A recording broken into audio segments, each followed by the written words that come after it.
The barbecue that ended everything.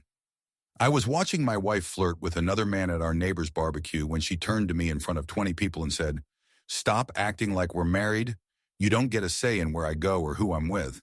The laughter that followed was the last sound she'd ever hear as my wife. What happened next turned her from a confident woman who thought she could humiliate me publicly into someone begging to sleep in her car outside the house I'd locked her out of. But this story starts 6 months earlier, when I should have seen the warning signs. My name is David Martinez. I'm 34 years old, and until that barbecue, I thought I was living the American dream. I owned a successful construction company, had a beautiful house in the suburbs, and was married to what I believed was the love of my life. Rachel was 29, worked as a marketing coordinator, and had the kind of smile that could stop traffic. We'd been married for 3 years, together for 5, and I genuinely believed we were building something permanent. Looking back, the cracks had been showing for months. Rachel had become increasingly critical of everything I did. The way I loaded the dishwasher was wrong.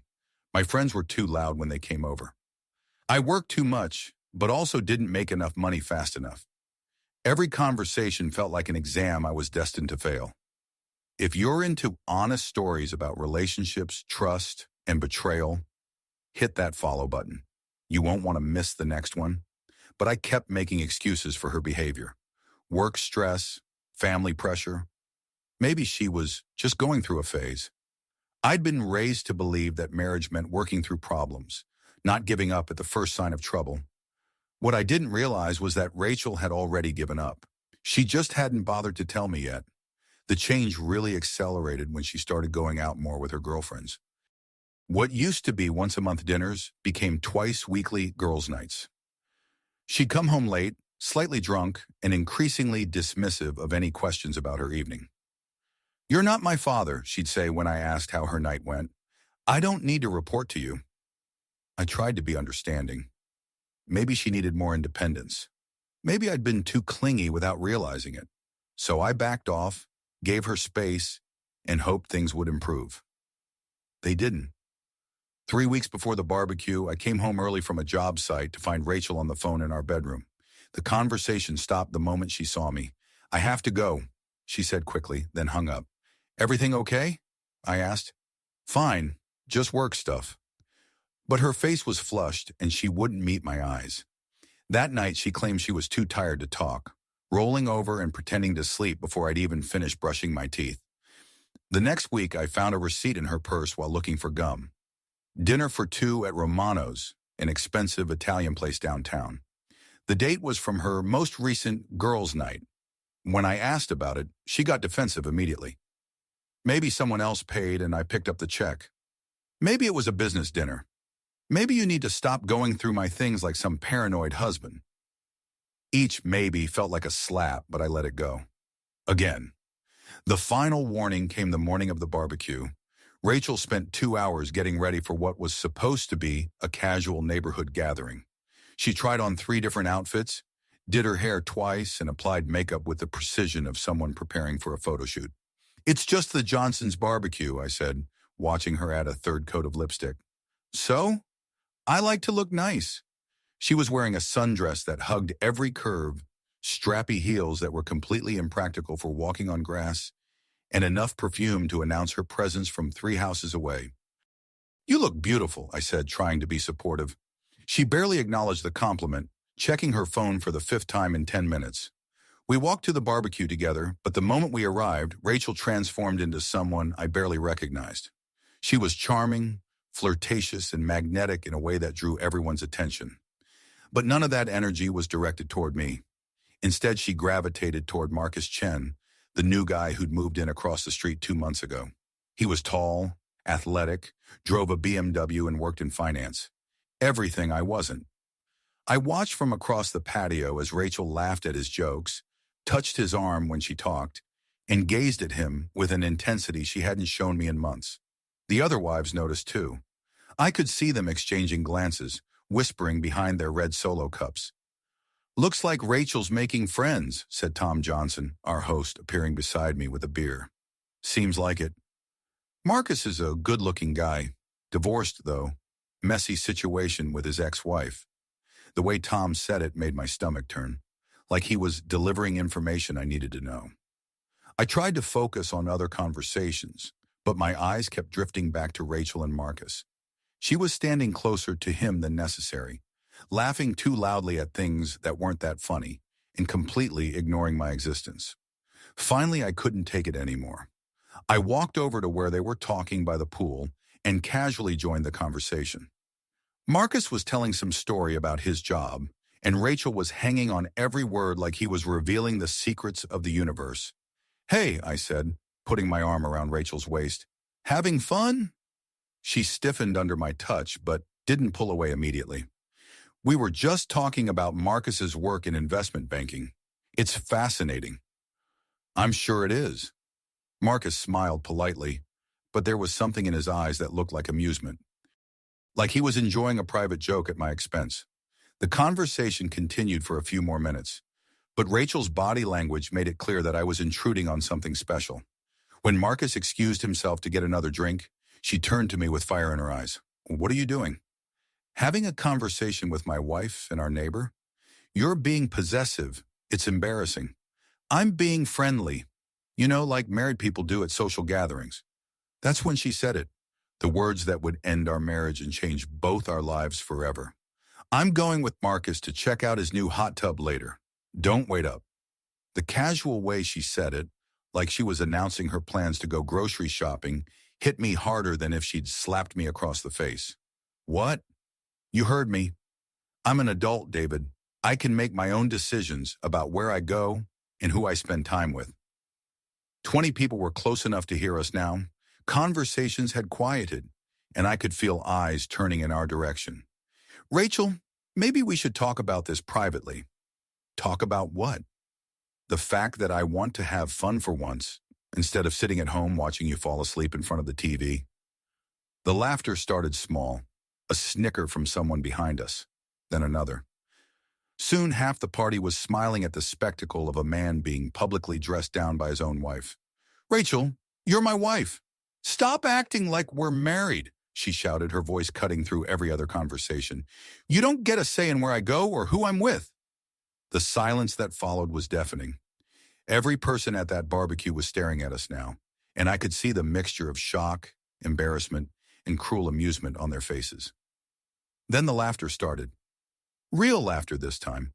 Not uncomfortable chuckles, but genuine amusement at watching a man get utterly humiliated by his own wife in front of the entire neighborhood. Rachel stood there with her hands on her hips, face flushed with anger and what looked like satisfaction. She'd made her point. She'd established her dominance. She'd shown everyone exactly what she thought of our marriage. And in that moment, something inside me snapped into perfect clarity. I smiled. Not the fake smile of someone trying to play off humiliation, but a genuine, almost relieved smile of someone who finally understood the situation completely. "You're absolutely right," I said, my voice carrying clearly across the now silent backyard. "We're not married." The laughter stopped. Everyone froze. Even Rachel looked confused, like this wasn't the reaction she'd expected. I raised my beer in a casual toast to the crowd. "Thanks for the great party, Tom. I'll be heading out now." Then I looked directly at Rachel, still smiling that same calm smile.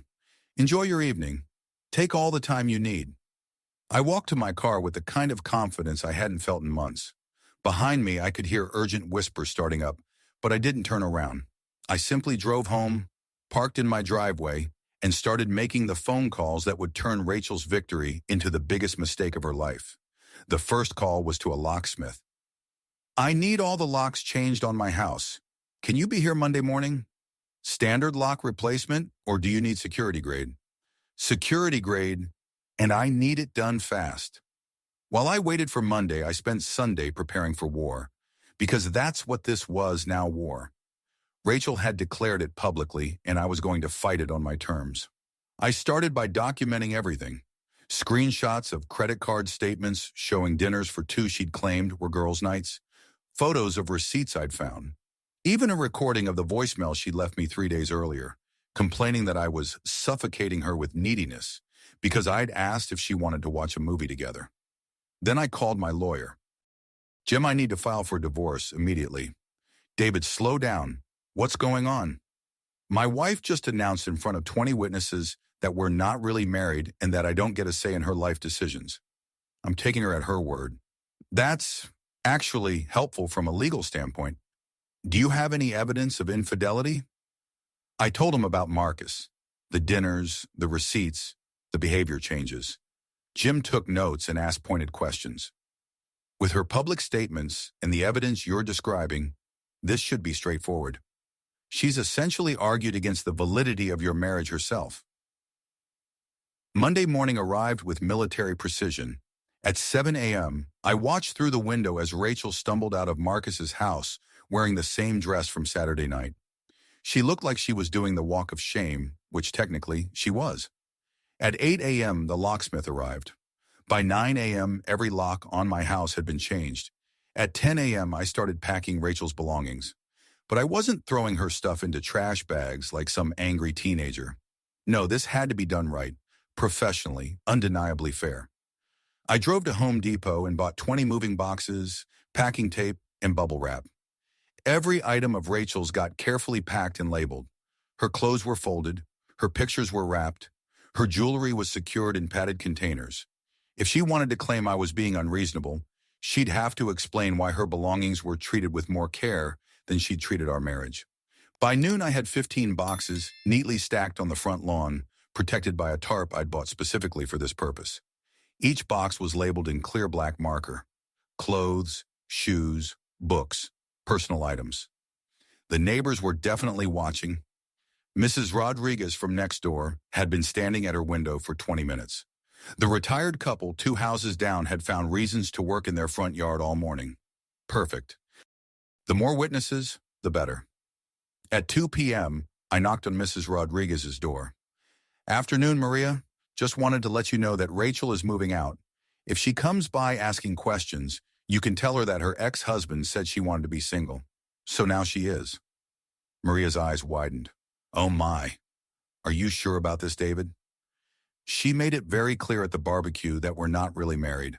I'm just making sure her living situation matches her relationship status. Next, I updated my social media, changed my relationship status to single, updated my profile picture to one that didn't include Rachel, blocked her on all platforms. Within an hour, my phone started buzzing with notifications. Friends from the barbecue were suddenly very interested in my social media updates. Rachel's friends were probably already calling her. I turned my phone to silent and cracked open a beer. The real show would start when she came home. Rachel's Honda pulled into the driveway at 5:30 p.m., just as I'd predicted. I was sitting on my front porch with a cold beer, watching the street like I was waiting for a parade. Through the windshield, I could see her talking on her phone, probably getting updates from friends about my social media activity. The car sat there for a full minute before she finally got out. She looked rough. The carefully applied makeup from Saturday was smeared. The perfect hair was disheveled. The sexy sundress was wrinkled and grass-stained. "What the hell is this?"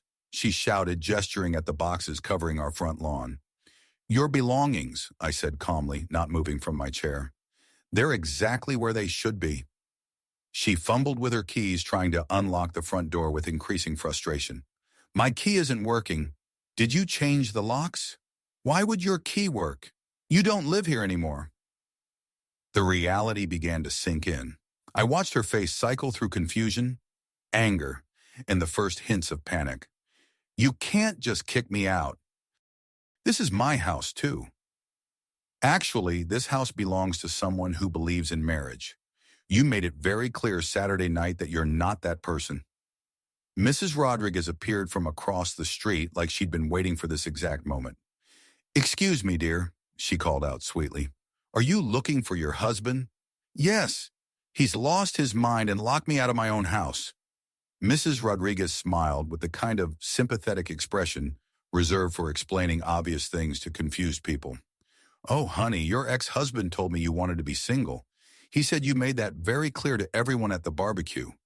Rachel spun back toward me, her face a mixture of shock and growing desperation. "Ex-husband? We're not getting divorced." I reached into my shirt pocket and pulled out a folded document. Process server came by this afternoon. Left this for you. Her hands shook as she unfolded the divorce papers. I watched her scan the first page, then the second, her expression growing more horrified with each line. You filed for divorce without even talking to me? I did talk to you. You told me to stop acting like we're married because I don't get a say in your life. I took your advice. That's not what I meant. That's exactly what you meant, and you said it in front of 20 witnesses. She looked around desperately, as if searching for someone who might take her side. But Mrs. Rodriguez was still standing in her driveway with her arms crossed, and two other neighbors had come out to watch the drama unfold. You can't do this, she said, her voice cracking. This is insane. I was just upset about something stupid. I finished my beer and set the empty bottle on the porch railing. You weren't upset on Saturday. You were making a point. A very clear, very public point about what you think of our marriage. But I love you. The words hung in the air like smoke. 3 days ago, they might have meant something. Now they just sounded hollow. You love the security of having someone around to blame for your problems. You love having someone to treat like a servant who occasionally gets ideas above his station. That's not the same thing. She tried a different approach, stepping closer with tears starting to form. Please, can we just go inside and talk about this like adults? Adults don't humiliate their spouses in public. Adults don't announce to a crowd that their marriage doesn't matter. Adults don't spend the night at another man's house while their husband waits at home. The mention of Marcus hit her like a physical blow. She'd clearly hoped I didn't know about that detail. How did you... I saw you leave his house this morning, Rachel. Same dress, same shoes, same look of someone who just realized she'd made a terrible mistake. The fight went out of her then. She stood there in the driveway, looking back and forth between me and her belongings scattered across the lawn. Where am I supposed to go? I shrugged. Same place you were planning to go when you told everyone we weren't married. Same place you were planning to go when you decided to spend the night with Marcus. Mrs. Rodriguez cleared her throat from across the street. Dear, there's a nice extended stay America about 10 minutes down the highway. Very reasonable rates for people in the transition. The look of betrayal on Rachel's face was almost comical. Even the neighbors had turned against her. This isn't over, she said, pulling out her phone. I'm calling my lawyer. Good idea. Tell them to contact Peterson Associates. They'll handle all the details. As she scrolled through her contacts with shaking fingers, I walked back toward my front door. Behind me, I could hear her starting to make frantic phone calls, probably to friends who'd witnessed Saturday's performance, and would have trouble explaining why they should be sympathetic now. I paused at the door and looked back one more time. She was standing in the middle of her belongings, phone pressed to her ear, looking exactly like what she'd claimed she wanted to be. Single. The next few weeks were a masterclass in consequences, catching up with actions. Rachel tried everything: tears, anger, bargaining, threats, even showing up at my work site with coffee and pastries like nothing had happened. But I was done. The man who tolerated months of disrespect and public humiliation was gone, replaced by someone who knew exactly what he was worth. The divorce proceedings were swift and brutal. Rachel's public statements about not being really married came back to haunt her in court. Her lawyer tried to argue for spousal support, but when presented with audio recordings of her dismissing marriage as just a piece of paper, the judge was unimpressed. The house was mine, purchased before the marriage, and titled in my name alone. The business was mine. The savings accounts were mine. Rachel got her personal belongings and a small settlement that would help her transition to her new single life. But the real victory wasn't financial, it was personal. Marcus, it turned out, had no interest in a long-term relationship with someone who'd just blown up her marriage for him. Within 2 weeks, he'd moved on to his next conquest, leaving Rachel alone in that extended stay America with nobody to blame but herself. Her friends gradually stopped taking her calls. It's hard to maintain sympathy for someone who destroyed their own marriage in such a spectacular fashion, especially when everyone had witnessed it firsthand. Meanwhile, my life improved dramatically. Work was going better than ever without the constant stress of relationship drama. I was sleeping peacefully for the first time in months. My friends respected me more than they had in years. And the dating opportunities were overwhelming. Apparently, watching a man refuse to tolerate disrespect was more attractive than I'd realized. I had 3 different women ask me out within the first month after the divorce was finalized. 6 months later, I was sitting in the same Italian restaurant where Rachel had taken Marcus on one of their secret dates. But this time, I was with Sarah, a nurse I'd met through a mutual friend. She was beautiful, intelligent, and most importantly, she understood the value of respect in a relationship. "So she really announced to everyone that you weren't married?" Sarah asked, shaking her head in disbelief. "Word for word, in front of 20 witnesses. And then she was surprised when you took her at face value. Completely shocked, like she expected me to keep pretending everything was fine while she publicly humiliated me and cheated with the neighbor." Sarah reached across the table and took my hand. "Her loss is my gain. I can't imagine throwing away someone who clearly knows his worth." As we talked, I noticed a familiar figure at the bar. Rachel was sitting alone, nursing what looked like her third martini, staring at her phone like she was waiting for a call that would never come. She looked older, tired, defeated. The confident woman who'd announced our marriage was meaningless had been replaced by someone who was learning the hard way that actions have consequences. She glanced over and saw me with Sarah. For a moment, our eyes met across the restaurant. I could see the regret, the desperation, the complete understanding of what she'd thrown away. I raised my wine glass in a small salute, smiled politely, and turned my attention back to Sarah, who was telling me about her plans to travel to Europe next summer. Rachel finished her drink and left alone, shoulders slumped in defeat. That night, Sarah and I walked along the lake, talking about our hopes and dreams for the future. She was the kind of woman who appreciated being cherished instead of taking it for granted. Someone who understood that love is a choice you make every day, not a weapon you use when you're angry. "Thank you for dinner," she said as we reached her car. "I had a wonderful time. Thank you for being someone worth having dinner with." She smiled and kissed me goodnight, a soft, genuine kiss that reminded me what it felt like to be with someone who actually wanted to be there. As I drove home to my peaceful house, I thought about the man I'd been a year ago. Someone so desperate to keep peace that he'd accepted daily disrespect. Someone who'd convinced himself that tolerance of bad behavior was the same thing as love. That man was gone, replaced by someone who knew exactly what he deserved and wouldn't settle for less.